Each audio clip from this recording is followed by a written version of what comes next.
Quiero comenzar con esta imagen porque resume el corazón de este trabajo. Voces olvidadas a través de las fronteras es un proyecto que nació hace más de 15 años. Cuando escuché por primera vez las historias de hombres en tratamiento por adicciones, tanto en Medellín como en Cuenca, quedé sorprendido sobre todo por lo común que es más frecuente dentro de su problema que por lo diferente. Sin embargo, con los años esas voces quedaron guardadas en grabaciones, en carpetas, en discos duros, como si hubieran quedado suspendidas en el tiempo. Hoy, gracias al apoyo de herramientas de inteligencia artificial, fue posible recuperarlas y volver a escucharlas. No para convertirlas en datos, sino más bien para devolverles su dignidad y su validez de relato humano. Por eso el subtítulo que acompaña esta portada dice: escuchar es el primer acto de cuidado. Porque antes de cualquier diagnóstico, antes de cualquier intervención, lo que transforma verdaderamente es la escucha. Y esta conferencia es, en el fondo, una invitación a eso, a volver a escuchar lo que durante años quedó silenciado. Pero, ¿por qué recuperar estas voces después de tantos años? En primer lugar, porque detrás de cada diagnóstico hay una historia humana que rara vez fue escuchada. Cada cifra que aparece en un informe tiene un rostro, una biografía, una herida y un intento de supervivencia. En segundo lugar, porque estas entrevistas quedaron guardadas durante más de 15 años. Eran voces dormidas, esperando otra lectura posible. En su momento fueron registradas, pero no pudieron ser analizadas con la profundidad que merecían.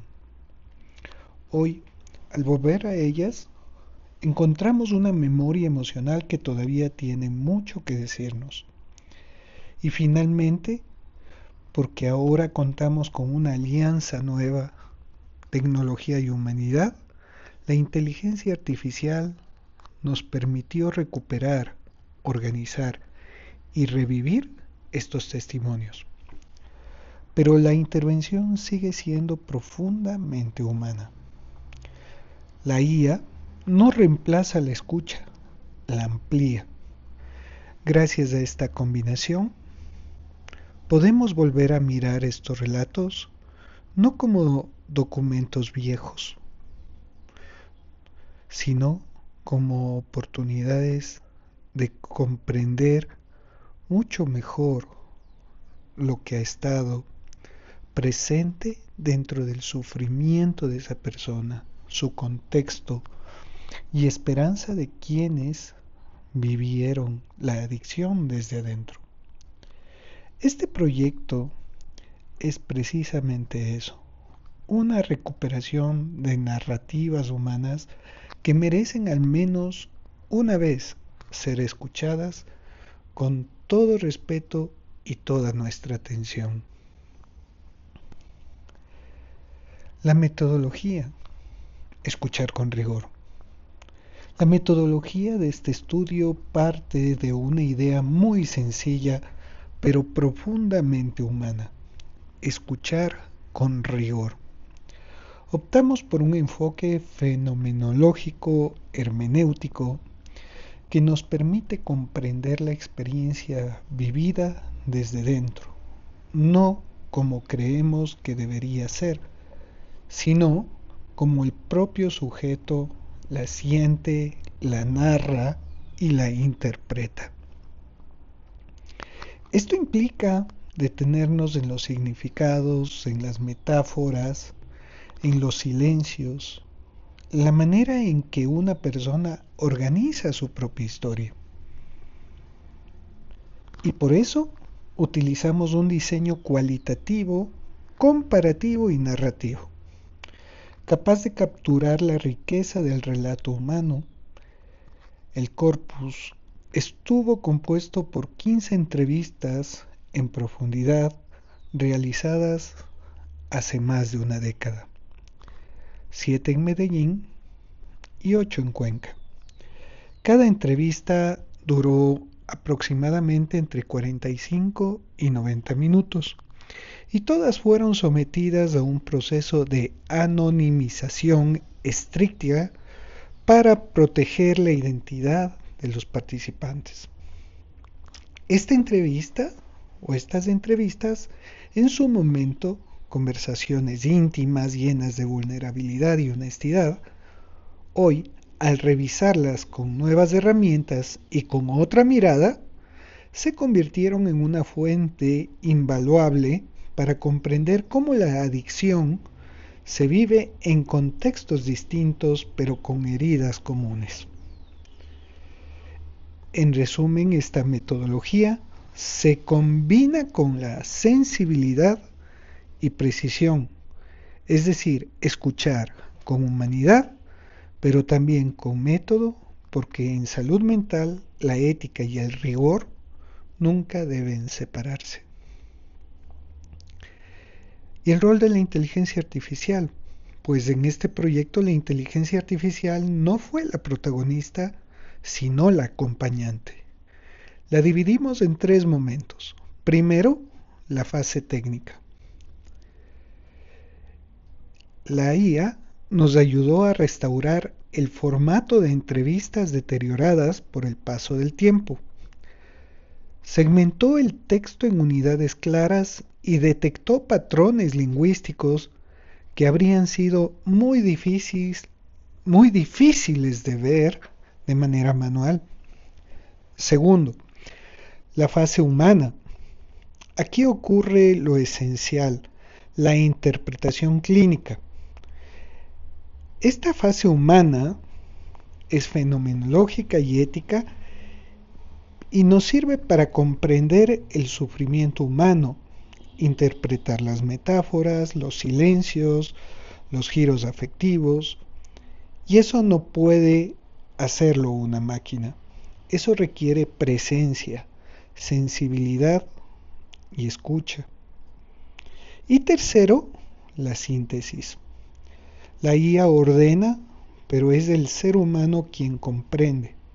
De esa alianza nace lo que yo llamo una ciencia que escucha, una forma de investigación donde la tecnología amplía la mirada, pero nunca sustituye la sensibilidad interpretativa. Por eso es importante decirlo explícitamente. La inteligencia artificial no realizó interpretación clínica. Su función fue asistir en la organización del material, nunca reemplazar al investigador. En otras palabras, la tecnología limpió el camino, pero la escucha, la comprensión profunda del sentido vívido, siguió siendo humana.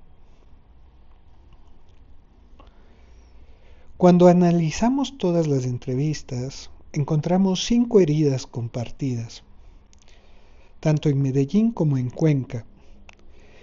Y es este descubrimiento algo que nos ha sorprendido. Más allá de las diferencias culturales, económicas o sociales, las historias compartían 5 heridas comunes, 5 formas en las que la adicción lastima la vida humana. La primera es la culpa relacional. No es culpa moral, es la sensación profunda de haber fallado a quienes uno ama, una fractura del vínculo esencial. La segunda es el desarraigo. En Medellín el desarraigo tiene forma de calle, de supervivencia, de mantener la existencia. En Cuenca tiene forma de soledad interior, de silencio familiar, pero en ambos casos es no pertenecer. La tercera herida es el cuerpo. El cuerpo aparece como un territorio de deterioro, pero también como el primer lugar desde donde empieza el retorno, volver a sentir, a descansar, a habitarse. La cuarta es la espiritualidad, no en el sentido religioso estrictamente, sino como búsqueda de sentido, una fuerza, un propósito, una palabra que permite levantarse. Y la quinta es la esperanza, como un esfuerzo ético, como la decisión de recomenzar, de darle un nuevo significado a la vida cotidiana. Estas 5 heridas nos muestran algo fundamental. La adicción no es solo un fenómeno biológico o conductual, es una experiencia humana profunda que atraviesa el vínculo, el cuerpo, el sentido y la esperanza. Y escuchar estas heridas con rigor, con humildad y con cuidado es el primer paso para acompañarlas.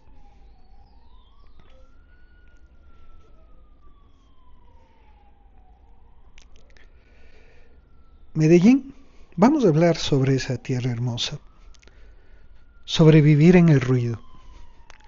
En Medellín, las narrativas están atravesadas por un elemento central, el ruido. Ruido de violencia, de calle, de urgencia, de supervivencia cotidiana. La primera dimensión es la violencia urbana. Muchos entrevistados crecieron en barrios donde la calle era al mismo tiempo escuela y amenaza. El policonsumo no es solo una decisión individual, sino una forma de adaptarse al entorno para anestesiar el miedo. La segunda dimensión, la ruptura temprana. La pérdida de vínculos familiares, la pobreza estructural, la falta de referentes estables. Todo esto creó un terreno donde la adicción no es un accidente, sino casi una consecuencia esperable. Y la tercera es la resistencia. Frente a un contexto tan adverso, la meta de muchos no era tener éxito y rehacer su vida por completo, sino algo mucho más básico y profundamente humano: no volver a la calle, no perder la vida. En Medellín, hace 15 años, es esta información importante considerarla. El tiempo ha cambiado. A veces las situaciones mejoran o se complican. Sin embargo, la sustancia aquí aparece en los relatos como un amortiguador emocional, una forma desesperada de protegerse del miedo, de la sociedad o del dolor de ver morir a los amigos. No se trata de justificar el consumo, sino de comprender que en un mundo tan hostil, consumir fue para muchos una manera de seguir vivos un día más. Mientras en Cuenca, la Tena de los 4 ríos, Santa Ana de los 4 ríos de Cuenca, la ciudad que me vio nacer, hermosa, tranquila, amigable. El mundo es diferente ahí. Y nuevamente recalco que fue hace 15 años de estas entrevistas. Sin embargo, las cosas no han cambiado mucho, sobre todo en las creencias y en la forma de presentarse de muchos de estos síntomas. Si Medellín vive el ruido, Cuenca vive en el silencio. La primera dimensión en Cuenca es el alcohol normalizado, es parte de la cotidianidad. En Cuenca el consumo de alcohol está profundamente integrado en la cultura, en el trabajo, en las celebraciones, en la vida cotidiana. Terminamos el trabajo, vamos a tomar un traguito, vamos a las chelas. Esto hace que los primeros signos de adicción no se vean como un problema, sino como parte de lo habitual. Pero bajo esa normalización aparece la ruina económica progresiva, que muchos entrevistados describieron con vergüenza y dolor. La segunda dimensión es la vergüenza familiar. Aquí no hay violencia externa, hay un dolor que se vive hacia adentro. El consumo no rompe la vida de golpe, la va desgastando, desgranando lentamente. La autoestima se erosiona, los vínculos se tensan y el silencio se vuelve una forma de sobrevivir. Y la tercera dimensión es la reconstrucción. A diferencia de Medellín, donde la meta es sobrevivir, en Cuenca aparece un horizonte más amplio. Quiero volver a levantar mi negocio. Quiero recuperar a mi familia. La frase que aparece abajo resume esta diferencia fundamental. Aquí no hay ruido, hay silencio. La adicción se filtra lentamente hacia adentro, hasta convertirse en una soledad interior. En Cuenca el consumo no grita, susurra, pero ese susurro termina transformándose en aislamiento emocional, en vergüenza y en una sensación profunda de fracaso personal. Comprender este silencio es esencial, porque sólo así podemos acompañarlo con respeto y sin juicio. Dos ciudades, una herida común.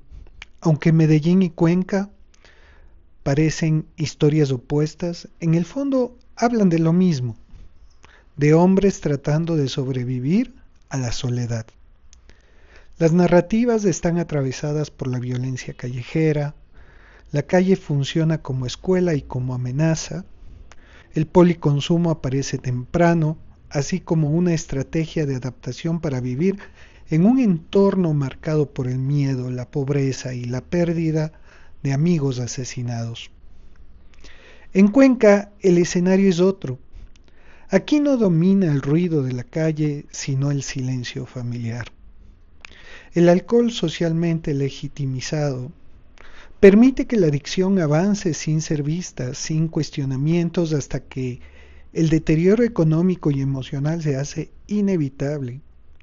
Son contextos distintos, sí, pero la herida es la misma.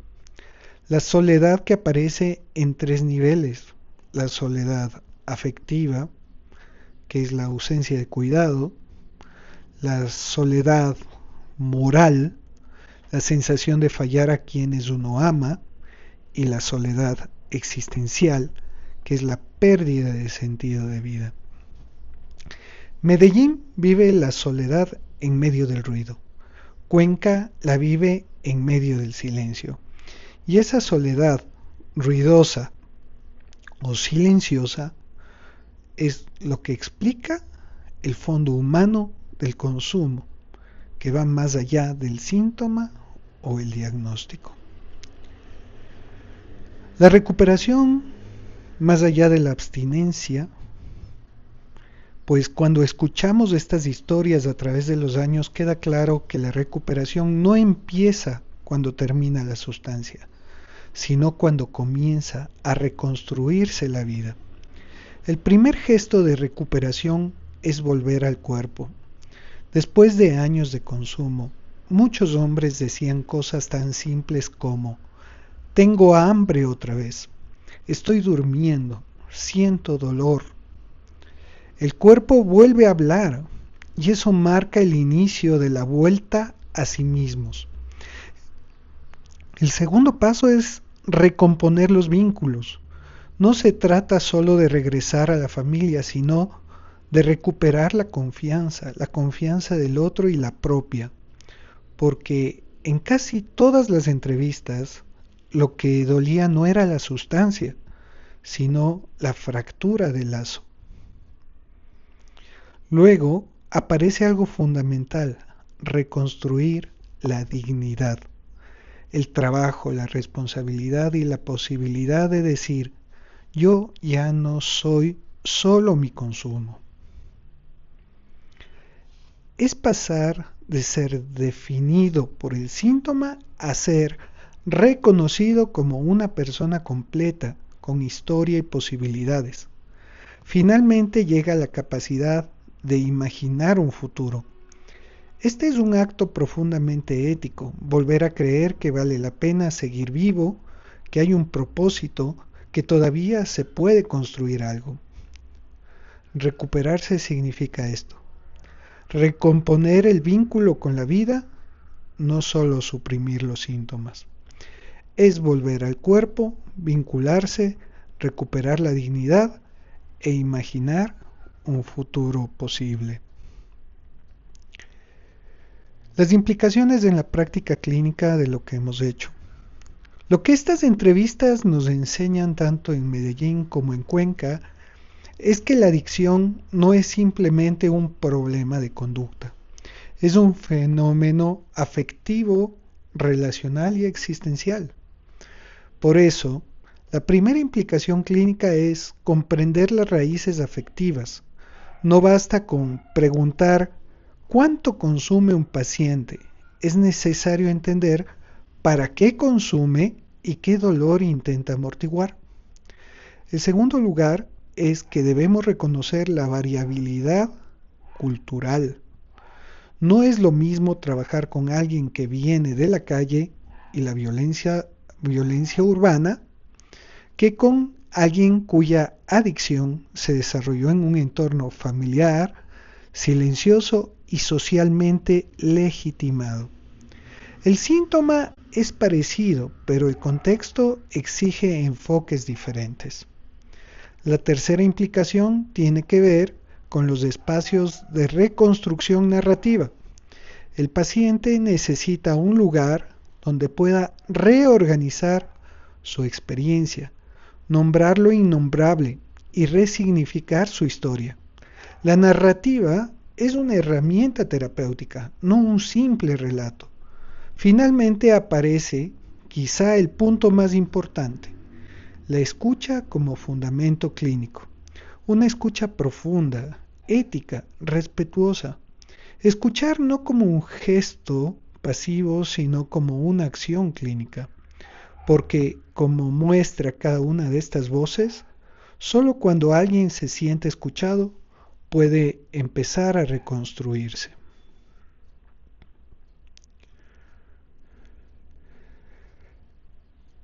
Hay una nueva ética de la investigación en este caso.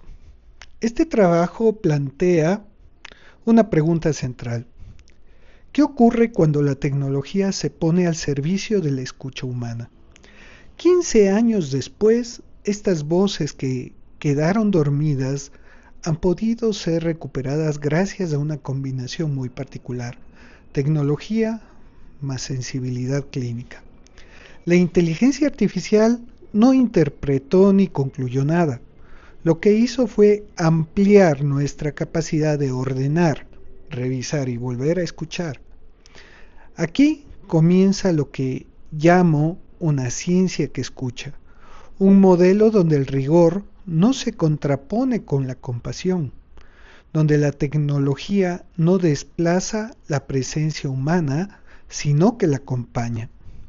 La inteligencia artificial, bajo supervisión clínica y con manejo ético, permite rescatar testimonios que habían quedado en el olvido. Pero la comprensión profunda sigue siendo humana, es hermenéutica, es fenomenológica. Y el hecho de trabajar con dos ciudades con contextos tan distintos y tan similares nos recuerda algo fundamental: que para comprender lo humano hay que cruzar fronteras geográficas, culturales, metodológicas, sin perder jamás la dimensión ética de la escucha. Pues finalmente tenemos que darnos cuenta que escuchar es el primer acto de cuidado, Quisiera cerrar recordando algo que aprendí, no en los libros, sino frente a un paciente. Esto que dije hace un momento, escuchar es el primer acto de cuidado. Antes de medir, escuchar.